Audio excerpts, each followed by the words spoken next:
Sinkeessa Profeesara jira. Doktora jira. Akkamitti baratee tokkoof tokko akkamitti walitti ida'ee inni sadarkaa san dhaqqabe ayye. Tokkoof tokko yoo walitti kan tokko ta'u ta'e akkamitti mana barumsaa kutaa tokkorraa gara kutaa lamaa darbe namni sun. Lamarraa gara sadiitti akkamitti darbe.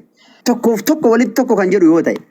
Wallahi kufuu qaba barsiisaan namoota akkanaa dabarsanii barsiisonni namoota akkanaa dabarsanii gara kilaasii biraa dabarsan wallahi adabamuu qaban. Wallahi barsiisonni barattoonni amma sadiin kana walitti tokko jedhan barsiisan wallahi seera dhiyaachuu qaban.